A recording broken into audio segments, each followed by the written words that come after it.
Cuomo wants to come and shut down Litch. Don't you close down the hospital. Leave the hospitals alone, you son of a gun. Don't you close down the hospital. Sunni, oh Sunni. Let me hear you. Don't you close down the hospital. Sunni, oh Sunni. Don't you close down the hospital. Now here's a message for you, and don't forget. Don't you close down the hospital. Leave alone our safety nets. Don't you close down the hospital. Tish, what's the if SUNY makes a decision to close SUNY Downstate, what will that mean for healthcare delivery here in Brooklyn? So there will be a diversion, obviously, of hospital patients all throughout the borough of Brooklyn. And at a time when a significant number of people are relying upon emergency rooms for their health care. And unfortunately, the issue of healthcare delivery in the borough of Brooklyn has been studied time and time again. But there has been no action on the part of the Cuomo administration or on the part of the Department of Health, the State Department of Health, or on behalf of SUNY. There's been a number of recommendations, and unfortunately, nothing has happened thus far. And so here we have a situation where at least 3 hospitals are looking at going under. And so what we really need is an emergency infusion of funds, and we need it immediately. You know, the hospital system contributes greatly to the local economy of the borough of Brooklyn. And this would be a big disservice to the residents of Brooklyn, because a significant number of people rely upon hospitals for their employment. And so it would have a major impact on the local economy in Brooklyn. We're talking about, you know, the fact there's a significant number of people are middle income or moderate income individuals, and hospitals pay a living wage. They pay middle class wages. And to have these hospitals close, unfortunately, for the purposes of building more luxury housing in the borough of Brooklyn, unfortunately, is just unacceptable, and that's why we're here today. Tish, how much money would be required for the state to provide to keep these 3 hospitals sustainable? So there have been some federal funds which have come down thus far. We just haven't seen them in the borough of Brooklyn. They've gone elsewhere. And the question is, where is that federal funds? And how come it has not come to the safety net hospitals in the borough of Brooklyn? And the question is, can the state provide some emergency funds at this point in time to save these hospitals? And then can we come up with a plan with regards to saving the safety net hospitals in vulnerable communities, which is critically important. In central Brooklyn, we suffer from a number of health indicators.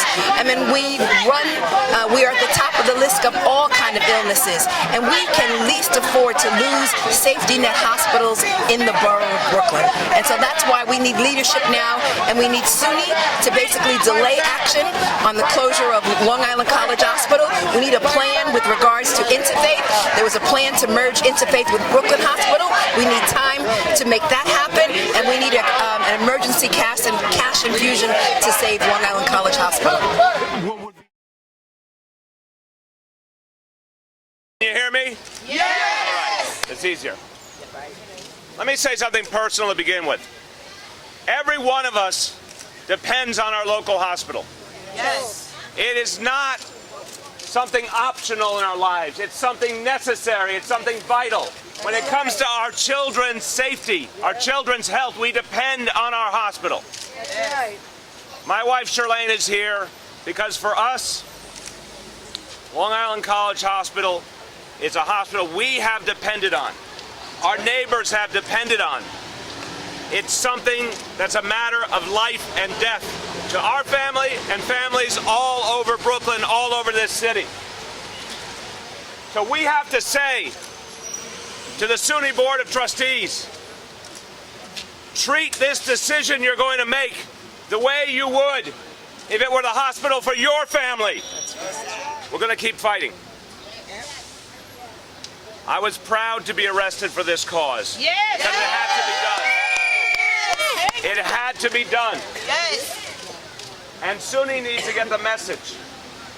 We will keep coming back and coming back and coming back until Litch is saved once and for all. Yes. We're not going anywhere. No. And we're going to also be there for Interfaith Hospital too.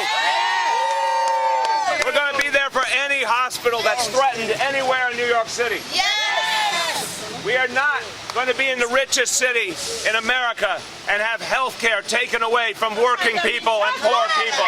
We're not going to allow it. Bill, what does the next mayor of New York City need to do about healthcare delivery in New York City? The next mayor has to stand up and fight for our hospitals. Bloomberg's been silent. He was silent when St. Vincent's fell down, and he didn't do anything to save St. Vincent's. He's been silent on Litch. He's been silent on Interfaith. The next mayor has to take responsibility and make sure hospitals stay open for our communities. Bill, what did it feel like being arrested last week? It had to be done. You know, there's times when civil disobedience is the thing to do to make the point, and it's drawn a lot of attention to this issue, and I'm glad I did it. Jeannie Siegel? Yes. Jeannie, and where do you work? I work at Long Island College Hospital. And how long have you been a nurse? I've been a respiratory therapist, which is an allied health profession that works closely with nurses for 23 years. And what's happening at Long Island College Hospital? I mean, there are reports that they're threatening to close. What are you seeing on a day-to-day basis? On a day-to-day basis, I see that the staff comes to work every day ready to take care of patients, and that SUNY is engineering a crisis of trying to close the hospital and destroy our morale and to bully patients away from coming or staying once they try to come. They've prevented attending physicians from admitting their patients, and when patients come to the emergency room, they're trying to prevent them from asking to be admitted to the floors. Jeannie, why are they giving those instructions? They want the real estate. My name is Cheryl Tom Bumpus.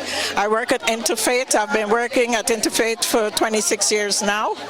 And I'm a union delegate, 1199. And we're here to support Litch because we're in the same fight. We're going through a bankruptcy hearing and a closure possible. And the time is, we're not sure what date. On a weekly basis, for instance, like today should have been our last day in terms of getting monies into the hospital.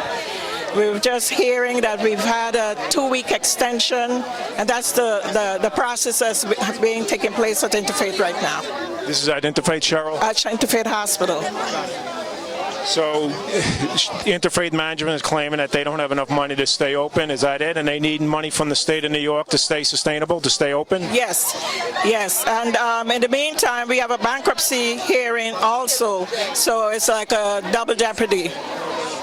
We're relying on the state to release the monies, but I presume they don't want to release it to the same management people.